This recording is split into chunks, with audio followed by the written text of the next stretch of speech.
بسم الله الرحمن الرحيم الحمد لله رب العالمين الصلاة والسلام على رسول الله صلى الله عليه وسلم السلام عليكم ورحمة الله وبركاته كبجمتوتا وردفتوني channelي رشاد توبي جلتي أرقمتن عندي كيسانو وردفتونا من تابرس أكم جرتو نغا كيساني النغا كوتي غلط ربي الحمد لله إسني سمو بغا نغا تاتني بغا جراتني بغا ساكنا كيساني نسنين جدا إغا وروني هاران غرا channelي كوتي channelي رشاد توبي وردفتن أنا أفو ويلكام إسنين جدا إسن سمت إنجران إسنين جدا بوليوان كيا وروني هاجيونا لايك شير سبسكرايب ناقو تشاجر تانو هدو توكونا بغلطوما جزاكم الله خير سنين جدا أما سمو نججبه سوكيسان اتفوفا لايكي شيري gochuu indagatina inirraan سنين جدا إيقا برنوتا غرغران سنيب دبرسا برنوتا واي application وان غرغر رت وان سن دبه في وان سن ركسه كان سن نغافتنيف كان سن ننغافاني أچرت وان سنين دبرسوف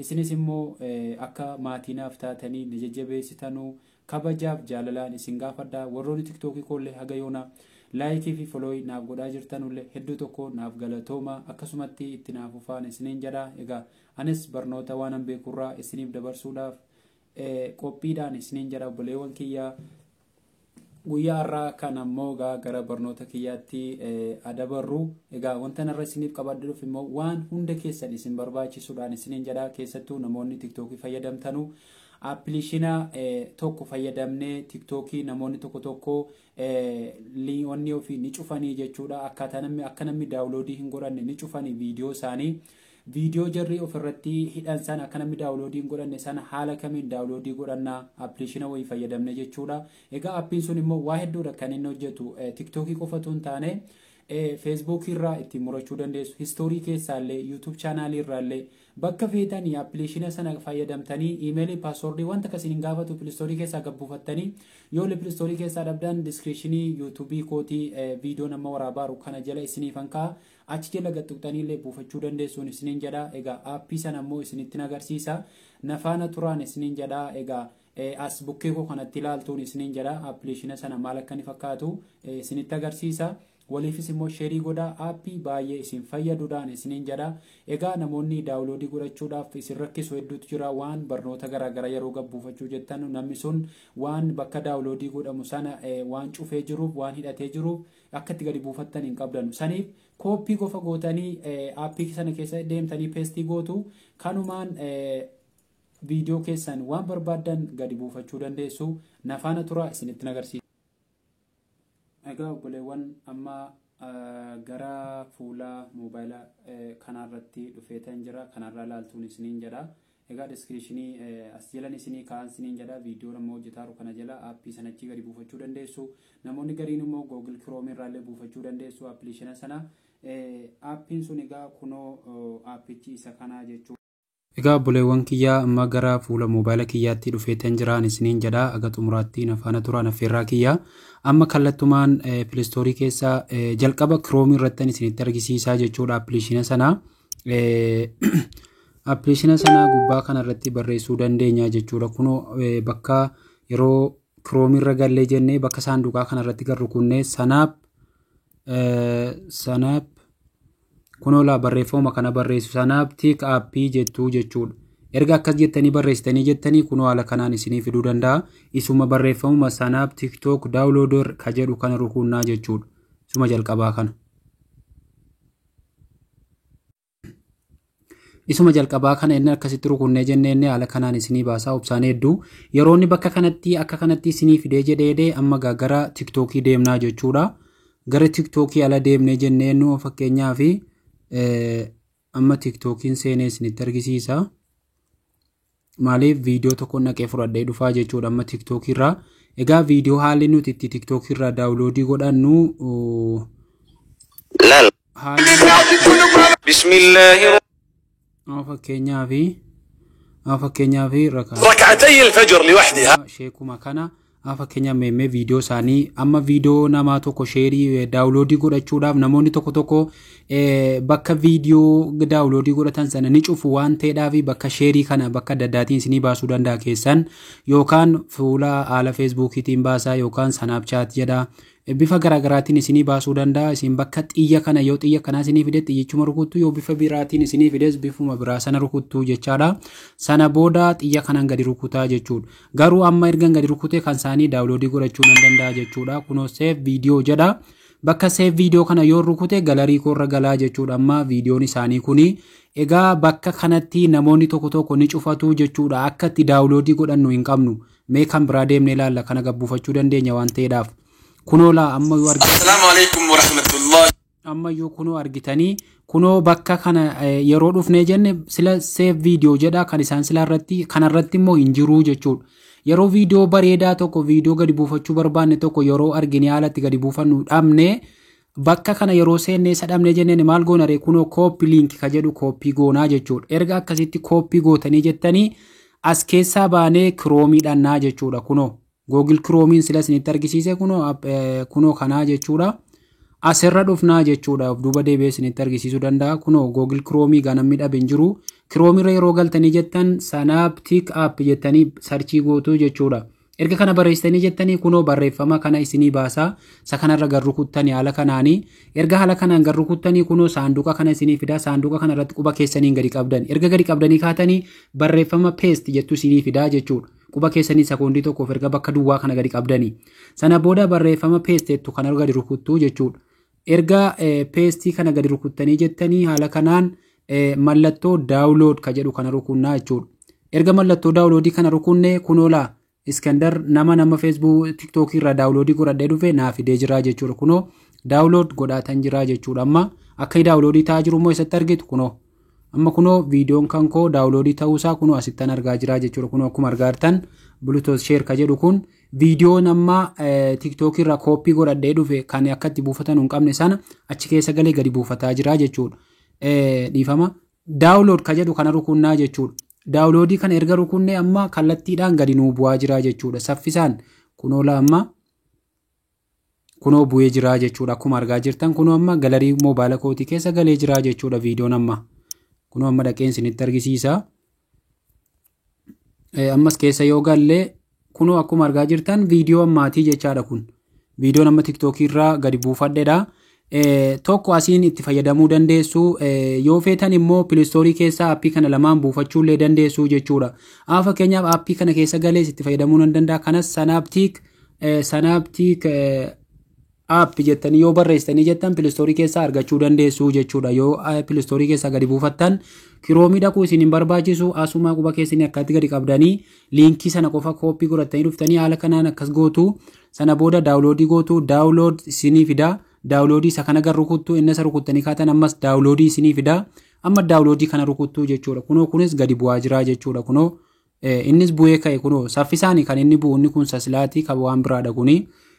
Inni amma downloadii godhe copy godhee dhufe kunoo ammallee gadi bu'ee jira. Kunoo gadi tuqeen isin agarsiisa kunoo. Akkuma argaa jirtan ammallee gadi buuseen jira. Egaa appiliishinii kana immoo eessa argannaa yoo jettan descriptionii video kanaa jala isinii ka'a. Yoo feetan immoo kunoo Play Store irra galtanii Play Store kanarra galtanii itti barreeffachuu dandeessu. Kunoo Synaptic kunoo fakkeenyaaf duuba deebi'ee isinitti argisiisa. Gubbaa kanarratti sarchii goona Synaptic app jettanii itti barreessitu kunoo haaluma kanaanii jechuudha. Erga haala kanaan itti barreessitanii barreeffamni kunoo TikTokiin bifati appii sanaa hedduutu isinii ba'a. Isin kana keessaa isa kana rukuttuu jechuudha. Kunoo Synaptic TikTok downloader ka jedhu kana gadi rukunnaa jechuudha. Erga akkanatti gadi rukunnee jennee waan gadi buufadhee jiruuf isin install godhi isiniin jedha. Ani openii godheen seenaa jechuudha. Gayoonaatti namni downloadii godhate nama miliyoona tokko kunoo akkuma argaartan downloadii ka godhe. Sana booda ani openii godheen seenaa jechuudha. Ergan openii godhee seenee haala kanaan fida. Inoobsaan eegduu jechuudha. Sana booda saanduqa kanarratti quba keessanii gadi qabdanii paste gootu jechuudha. Erga paste gootanii ammas paste jiraa kana rukunnaa jechuudha. Erga haala kanaan rukunnee jenneen kunoo download another video download ka jedhu kana dhiifama download another ka jedhu kana rukuttuu jechuudha isa jala. Erga isa rukuttanii jettanii haala kana yeroo inni isinii fide haala kanaan rukunnaa paste gootu jechuudha. Erga paste gootanii jettanii haala kanaan downloadii gootu jechuudha. Egaa kunoo gadi naa bu'ee jira jechuudha. Sila kanaan gadi buusee kunoo inni ammaa kunis naa bu'ee jira. Inni kabiraadhaa immoo Facebook irraas immoo kanumaan aappii kanaan gadi buufachuu dandeessu jechuudha. Amma fakkeenyaaf Facebook irra gallee Facebook irra galee viidiyoo daqiiqaa gabaabduu tokko mee isinitti argisiisa. Facebook kenna. Viidiyoo fakkeenyaaf istoorii kana keessatti fa'aa argitanii viidiyoo gabaabduu istoorii kana keessatti argitanii gadi buufachuudhaaf yoo barbaaddanii jettan as keessaa amma viidiyoo daqiiqaa gabaabduu ilaalla. Fakkeenyaaf viidiyoon daqiiqaa gabaabduun fakkeenyaaf kun viidiyoo miti sagaleedha. Dhiifama tuqaa 3 gubbaa irratti isinitti mul'atu rukuttuu jechuudha. Egaa kunillee suuraadha. Yoo lubbuun jiraanne yoo jiraachuu. Tuqaa 3 erga rukunne copy-link sana bira deemnaa jechuudha. Kunoo aappii Pileestoorii keessaa buufanne sana bira deemneetiyyi kunoo aappii isa kana yookaan isa kana kafeetan erga kanatti gadi buufnee kaane isa keessa galtanii kanas quba keessaniin gadi qabdanii haala kanaan quba keessaniin sekoondii takkaaf gadi qabdanii peestii gootuu jechuudha. Erga peestii gootanii kaatanii daawulood ka jedhu kana rukunnaa jechuudha. Yeroon akka kanatti isinii fidee jedhee ammallee daawuloodii gootuu jechuudha. Kunoo daawuloodii marukuttu ammallee gadi bu'een dhumne jechuudha. Maaliif fannifamee jira? Haala kanaan rukuttu jechuudha. Kunoo haganni sararri kun dhaqee dhuma ga'u jechuudha. Kunoo amma xumurameera. Erga kun isinii sararamee xumuramee jedhee barreeffama keelloo kana rukunnaa jechuudha. Erga barreeffama keelloo kana rukunnee gannu dabarsaa jechuudha. Kunoo saanduqa lammaffaa irratti isa 1080 jala jiru quba keessaniin gadi qabdu. Peestii gootuu jechuudha. Erga peestii gootanii jettanii amma isuma sila kooppii godhatanii dhuftan Facebook irraa histoorii keessaa jechuudha. Daawuloodii goonaa jechuudha. Kunoo amma daawuloodii ta'u jira. Obsaan eeggattu. Kunoo innillee daawuloodii ta'u jira jechuudha. Ammallee kanallee haaluma kanaan itti bubuutu haala kanaan haala kanaan. Maaliif akka inni daawuloodii isinii ta'u kan Facebook irraa dhufe kun akka TikTokii miti jechuudha. Quba keessaniin gadi qabdanii tursuu barbaachisa. Yoo monitorkii gaa qabaattanii jettan anamma kan koo kun kunoo daawuloodii ta'aa jira jechuudha.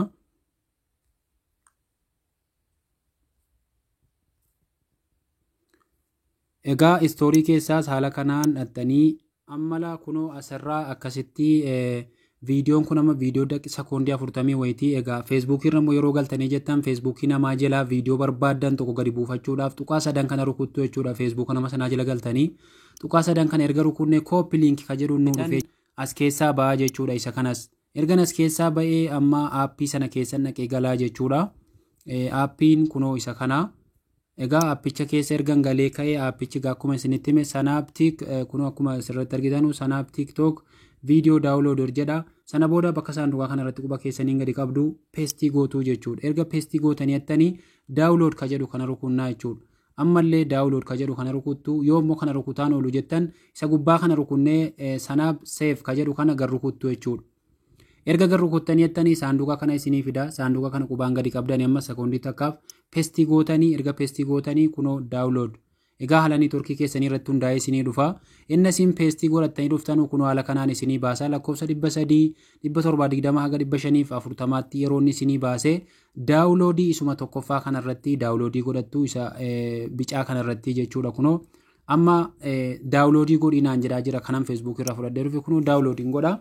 Egaa akka inni gadi bu'aa jiru kunoo gubbaa irratti isinitti mul'isa jechuudha. Egaa duruu bu'eeyyuuti kunoo amma akkuma argaa jirtan waan daqiiqaa gabaabaa ta'eef kunoo isinitti agarsiisa irra galee kunoo kun amma qafoo keessaa mee akkasin cheekii gochuudhaaf galerii moobaayila kootii keessa galeen isinitti argisiisaa jechuudha. Kunoo amma viidiyoon ilaa amma daawuloodii godhaa ture kunoo jara kanaa jechuudha. Kunoo isa kanallee Facebook irraan buusee kan ammoo TikTok irraan muree egaa akkasiin isiniin jedha. Obboleewwan yoo isiniif hin galle immoo koomentii jalatti na gaafachuu dandeessuun isiniin jedha. Egaa aappii sana Pileestoorii keessa Sanaaptik daawuloodor jettanii yoo buufattan ni dandeessu. Kiroomi irrattis dhattanii yoo barreessitanii haala kanaan Sanaaptik aappeettanii yoo barreessitan bakka feetanii viidiyoo kooppiidhuma qofa godhattanii yuutuubii irraas fiddanii kooppii qofa godhattanii dhuftanii as keessatti yeroo akkanatti gar rukuttanii jettan saanduqni bakki duwwaa yeroo isinii dhufe haala kanaan asirratti peestii gootanii daawuloodii godhachuu dandeessu karaa gabaabaadhaan Facebook irraa, yuutuubii irraa, TikTok irraa. Egaa akkasiin isiniin jedha. Yoo isiniif hin galle immoo irra deebi'ee isiniifan hojjedha na gaafachuu dandeessuun isiniin jedha. Egaa barnoonni kiyyaarraa kana fakkaataan isiniin jedha. Haga barnoota biraatti walitti deebinu nagaa rabbiitti naa tura. Assalaamu alaikum warahmatullahi wabarakaatu. Yoo viidiyoon koo kun isinitti tole immoo like, share, subscribe akkanaa gootan akka hiriyoottan keessan biraan naa geessanuun isiniin jedha. Galatooma nagaan naa jiraadha. Thank you.